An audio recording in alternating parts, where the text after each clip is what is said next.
Finalmente, nos toca hablar de los mecanismos reguladores que operan en los estados bien alimentados y de ayuno, en los dos extremos metabólicos que hemos estudiado. Y mediante estos mecanismos reguladores vamos a poder ver cómo a nivel bioquímico se puede regular el funcionamiento de los órganos a nivel fisiológico que acabamos de ver.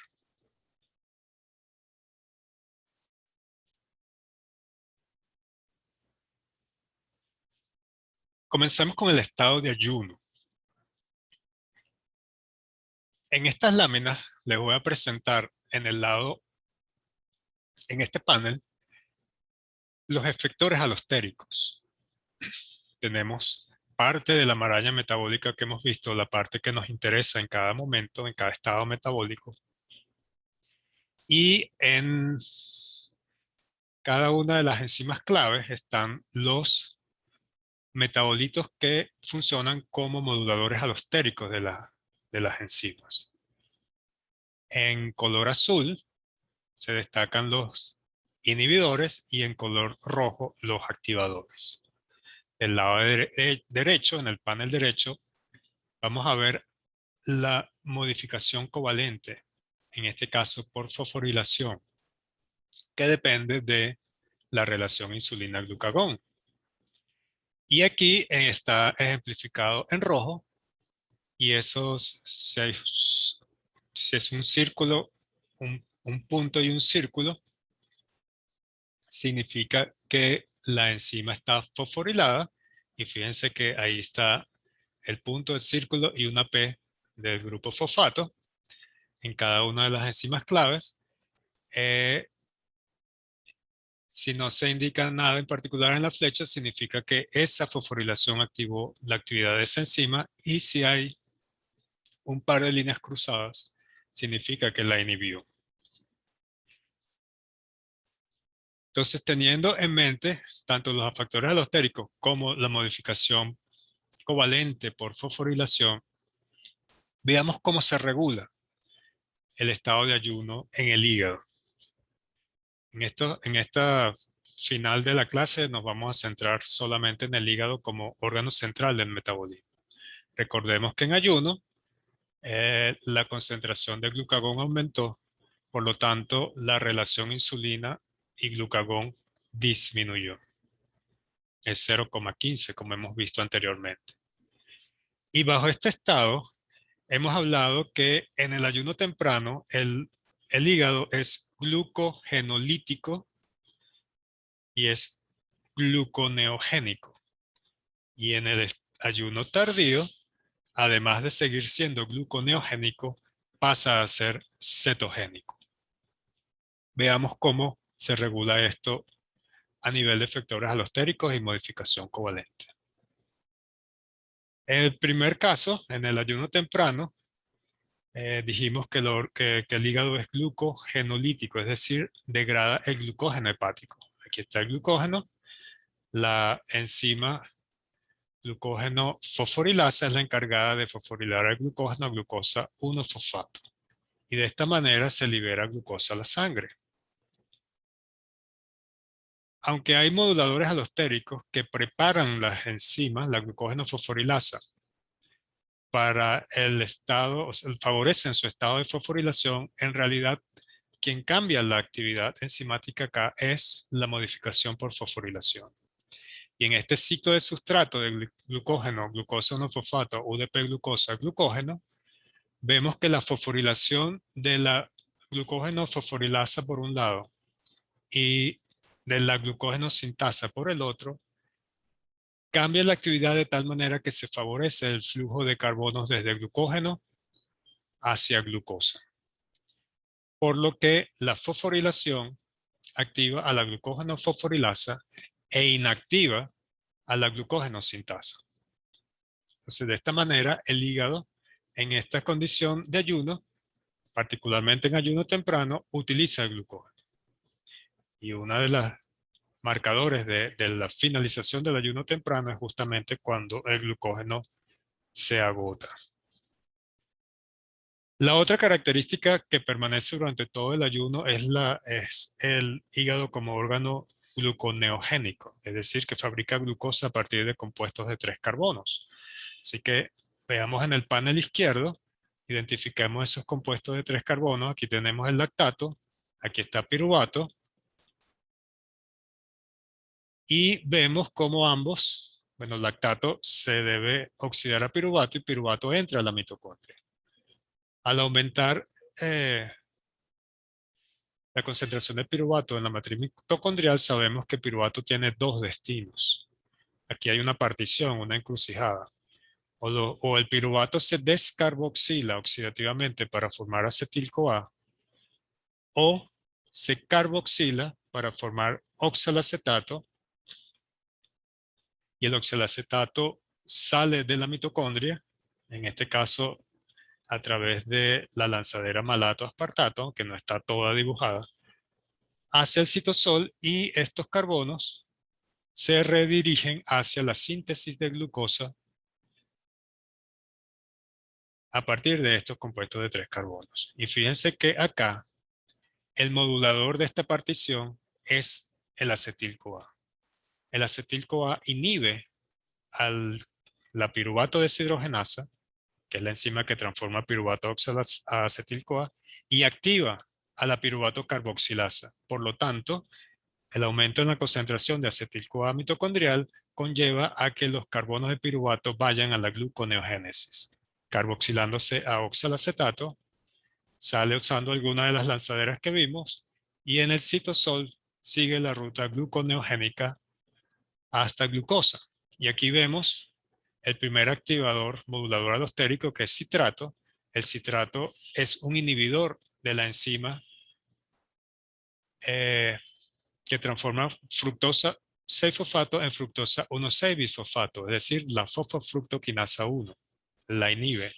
Por lo tanto, los carbonos que llegan hasta fructosa 6-fosfato no se pueden fosforilar a fructosa 1,6-bisfosfato y formar un ciclo fútil aquí.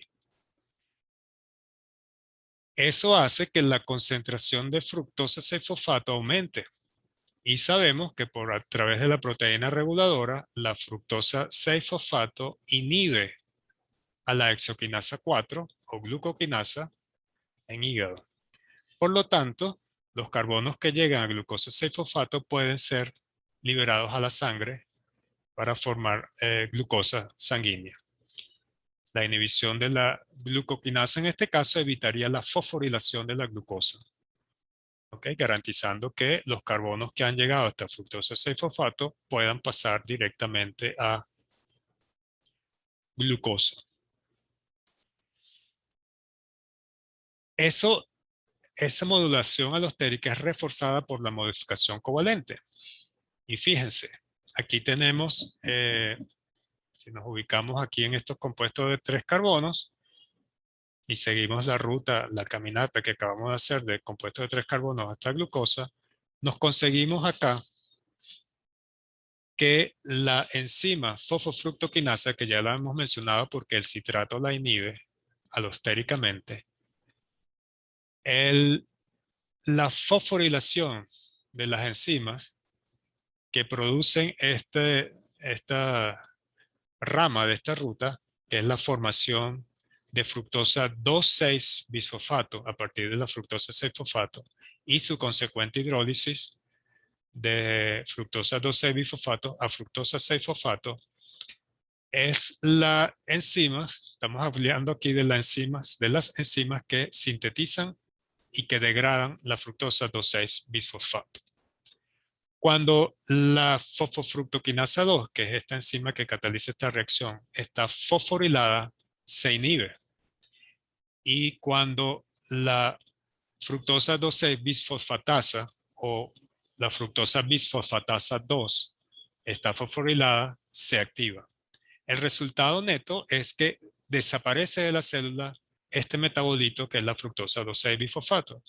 Y de bioquímica general les recordemos que la fructosa 2,6-bisfosfato es el principal activador de la fosfofructoquinasa 1. Por lo tanto, esta enzima no tiene presente su principal activador ella está inhibida porque uno de sus inhibidores es ATP y ATP es su sustrato, por lo que la fosforilación de la enzima bifuncional o de la fosfofructoquinasa 2 y fructosa 2,6 bisfosfatasa 2 hace que se evite la fosforilación de la fructosa 6-fosfato. Por lo tanto, los carbonos se redirigen hacia glucosa.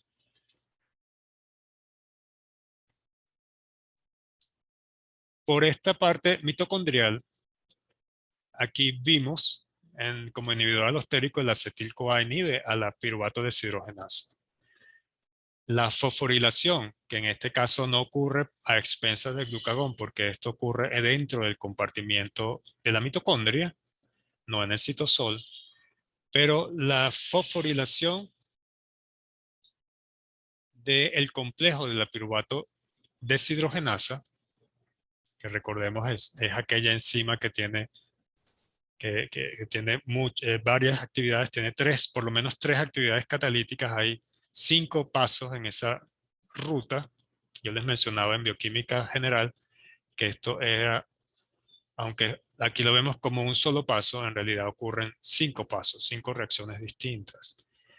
Y además tiene enzimas que la fosforilan y que hidrolizan ese fosfato.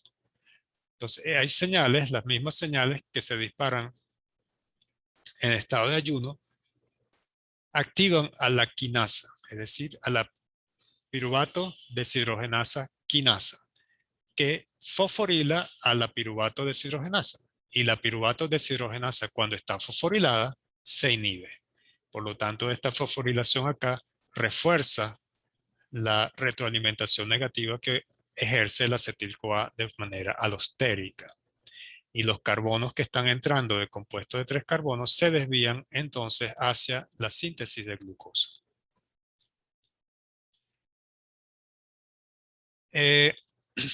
Por acá vimos que cuando ya más adelante en el ayuno tardío, cuando se empieza a movilizar las grasas, y aquí tenemos el tejido adiposo, se movilizan las grasas, se hidrolizan ácidos grasos, se activan en el citosol de los hepatocitos, y aquí tenemos un control.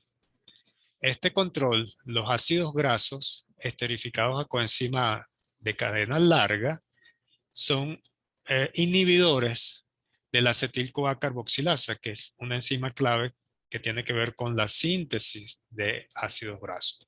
De manera que cuando en el tejido adiposo se degradan las grasas y estas llegan al hígado, esta señal evita que el hígado sintetice grasas a partir de estos ácidos grasos que están llegando.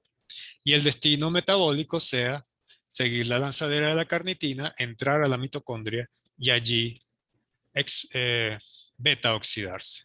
La beta oxidación, como sabemos, aumenta el acetil-CoA, que inhibe aún más a la piruvato deshidrogenasa. Y el poder reductor que se produce durante la beta oxidación inhibe al ciclo de Krebs, como ya lo hemos mencionado.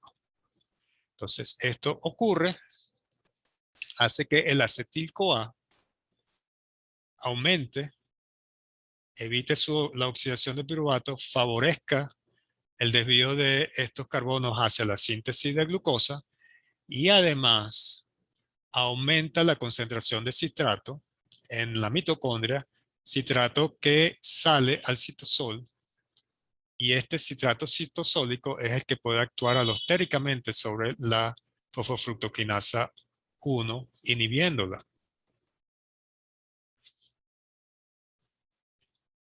Y por otro lado, los carbonos de acetil-CoA se van acumulando y por disponibilidad de sustrato, es decir, por aumento en la concentración de sustrato, se aumenta la velocidad de la ruta cetogénica, de la síntesis de los cuerpos cetónicos. Desde el punto de vista, y de esta manera tenemos entonces un hígado que está haciendo gluconeogénesis y haciendo cetogénesis. Desde el punto de vista de la modificación covalente, no hay ninguna enzima fosforilable desde el punto de vista de la ruta de los cuerpos cetónicos. Solamente tenemos acá en la acetil-CoA carboxilasa, que ya está siendo inhibida alostéricamente por los acil-CoA de cadena larga, la fosforilación de ella inactiva aún más la enzima. Y quien moviliza las grasas, que permite es el aumento o la beta-oxidación de los ácidos grasos en el hígado, quien permite la movilización de esas grasas en el tejido adiposo, es la fosforilación de varias enzimas que recubren a la gota de grasa y a las lipasas que se encargan de degradar los triacilgliceroles que se encuentran allí almacenados.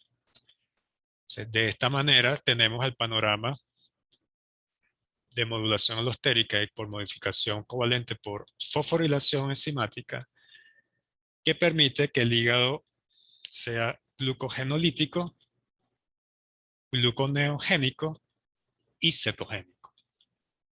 Si esta condición de ayuno se mantiene en el tiempo, entonces empiezan a operar los mecanismos genéticos que hablamos en las primeras clases. Y aquí hay toda una lista de enzimas que se inducen, es decir, que aumentan la concentración cuando el ayuno se mantiene por varios días. La lista de enzimas inducidas está acá, que corresponden a los números en rojo de este esquema. Y vamos a comenzar por la enzima 4, que es la piruvato carboxilasa, que tenemos aquí los intermediarios de 3 carbonos que hemos mencionado. Y aquí está la piruvato que se carboxila a oxalacetato. Pues la piruvato carboxilasa aumenta su concentración a medida que el ayuno transcurre. Aquí está la lanzadera apropiada, salen los carbonos al citosol.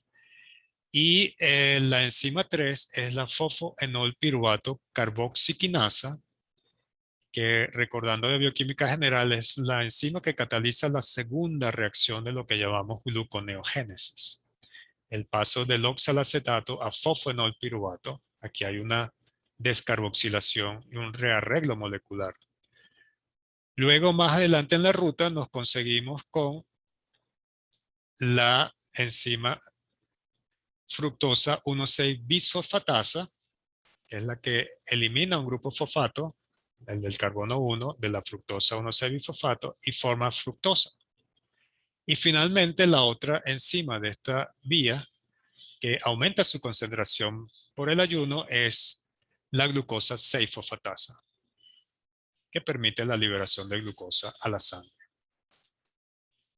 Cuando nos ubicamos de nuevo en la mitocondria y vemos la piruvato deshidrogenasa o el paso de piruvato acetil-CoA, tenemos la enzima 5. La enzima 5 es la piruvato deshidrogenasa quinasa, que es la enzima que aumenta de concentración a medida que el ayuno transcurren los días de ayuno y que fosforila la piruvato deshidrogenasa inhibiéndola.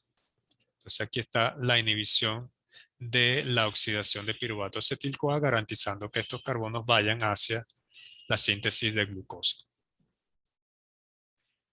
La enzima 6 son diversas aminotransferasas que se necesitan cuando se están usando las proteínas, particularmente los aminoácidos, con la finalidad de obtener energía. Y aquí tenemos el ejemplo de la transaminación para formar piruvato, o que sería de la alanina, o la transaminación del glutamato para formar alfa-cetoglutarato, o del aspartato para formar oxalacetato, que fueron los ejemplos que vimos en la clase anterior. Y finalmente tenemos la enzima, finalmente no, tenemos la enzima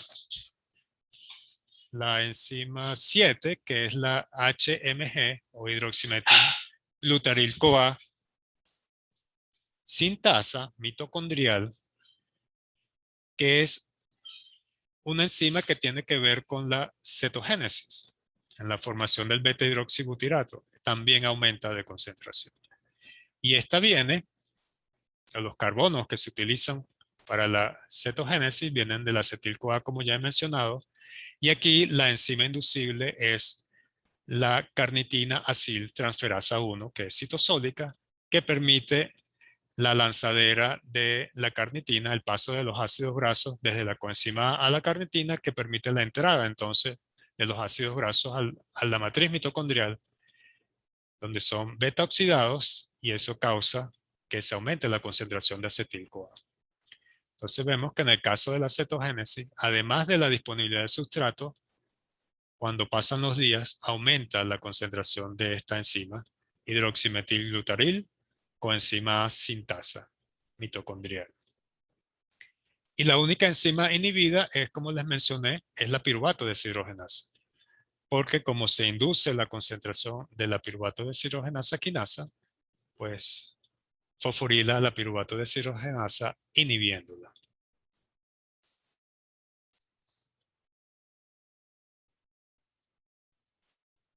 Ahora veamos qué ocurre con los mecanismos reguladores cuando estamos en el estado bien alimentado.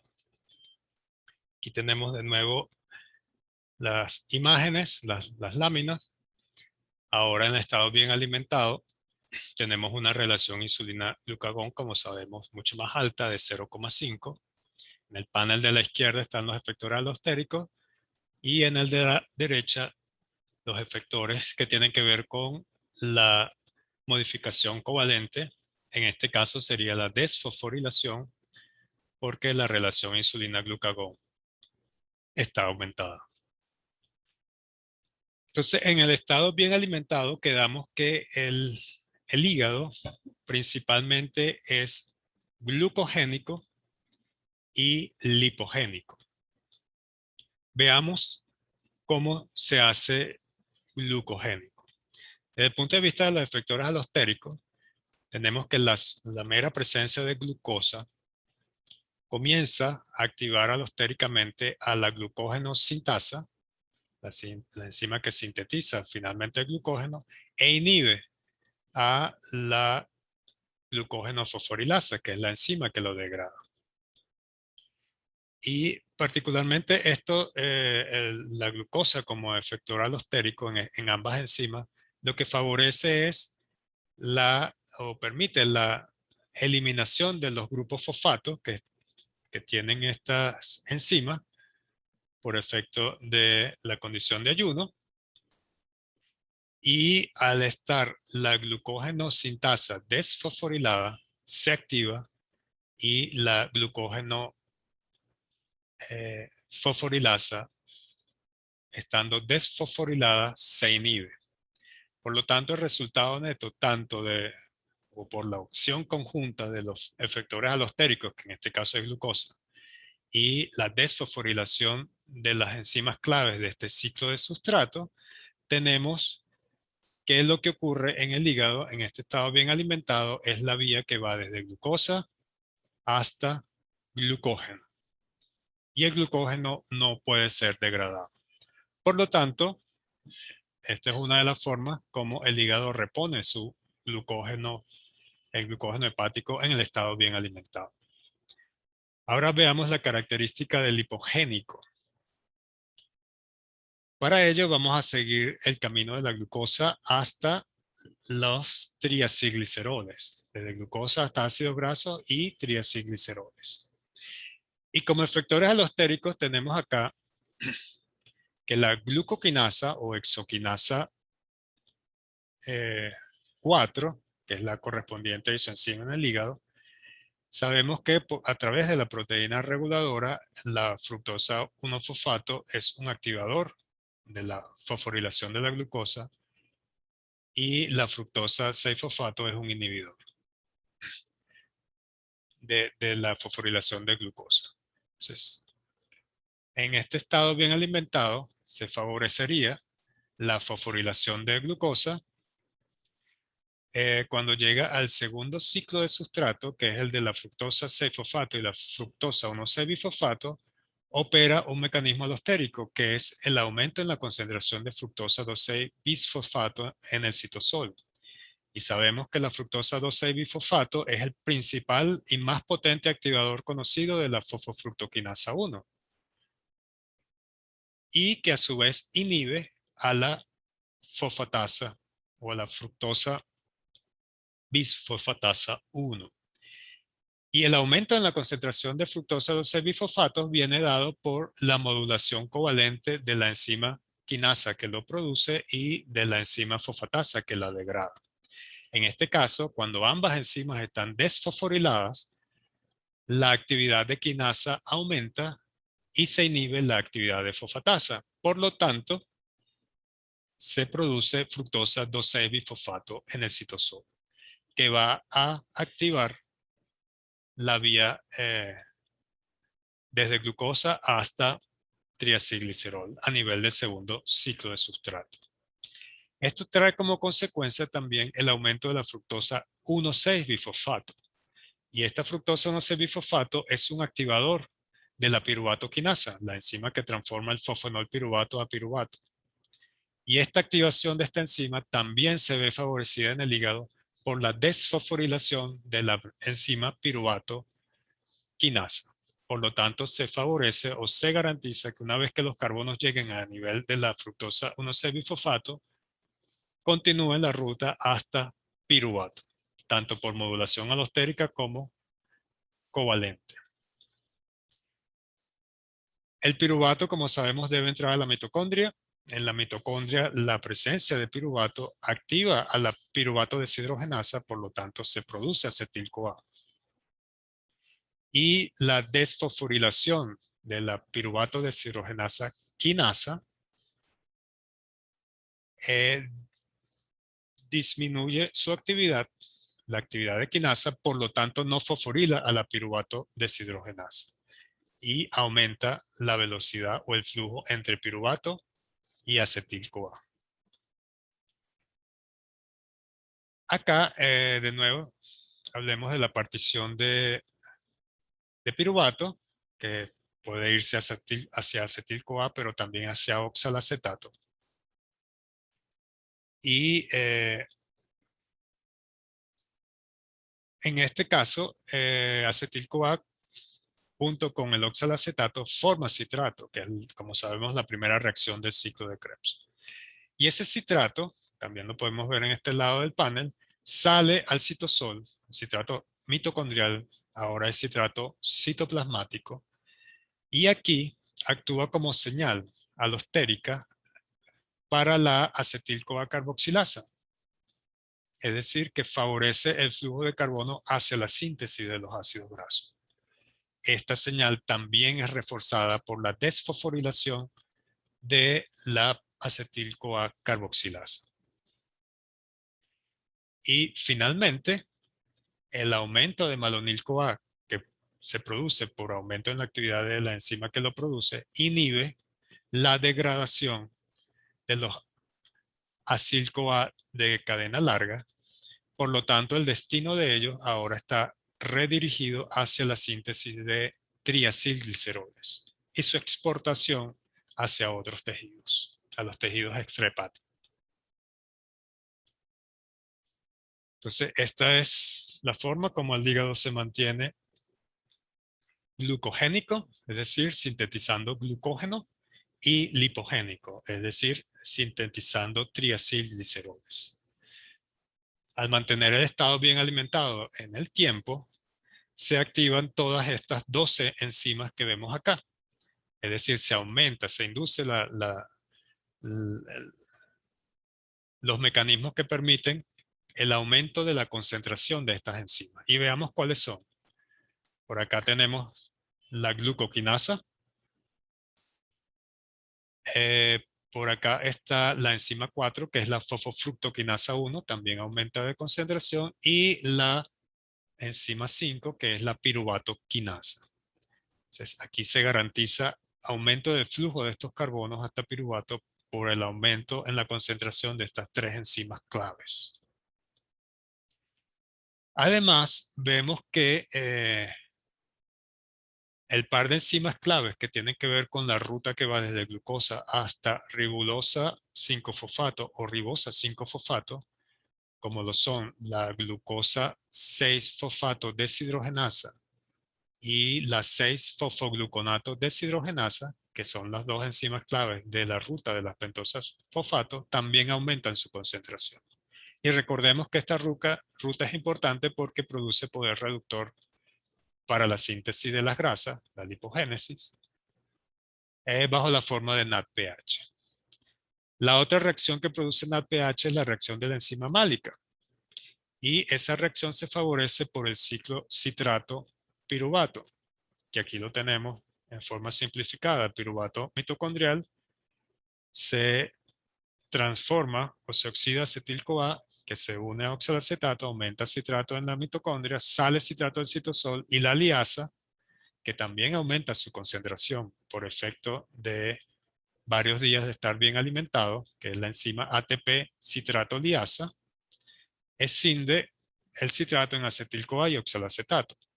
Y por acá viene la ruta, el oxalacetato se reduce a malato a expensas de NAT y la enzima málica, que es la enzima 6, lo descarboxila y oxida a piruvato, piruvato que vuelve a entrar a la mitocondria.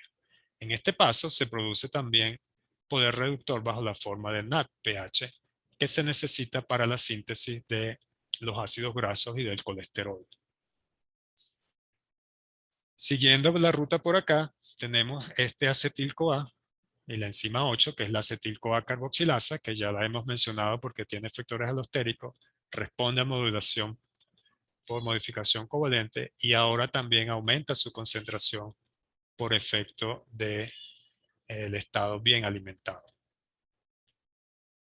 Y la sintasa de los ácidos grasos también aumenta su concentración. Seguimos por acá, aquí tenemos los ácidos grasos de cadena larga y la enzima 10 es la delta 9 desaturasa, que es la enzima que introduce un doble enlace entre el carbono 9 y carbono 10 de la cadena de ácidos grasos. Y finalmente, la enzima 11 es una enzima clave para la síntesis de los triacilgliceroles, pues es la enzima que permite la transferencia de los acilgliceroles al glicerol 3-fosfato. Y es la glicerol 3-fosfato aciltransferasa que va a permitir entonces sintetizar, o es el paso clave para la síntesis de los triacilgliceroles o la grasa. También aumenta su concentración por efecto de estado bien alimentado. Y finalmente tenemos la enzima 12, la hidroximetilglutaril-CoA reductasa citosólica, porque ya habíamos visto la mitocondrial. Esta enzima cataliza el paso del hidroximetilglutaril-CoA a mevalonato, que es clave en la ruta del colesterol. De esta manera, el hígado en estado bien alimentado se mantiene glucogénico y lipogénico. Muchas gracias por su atención.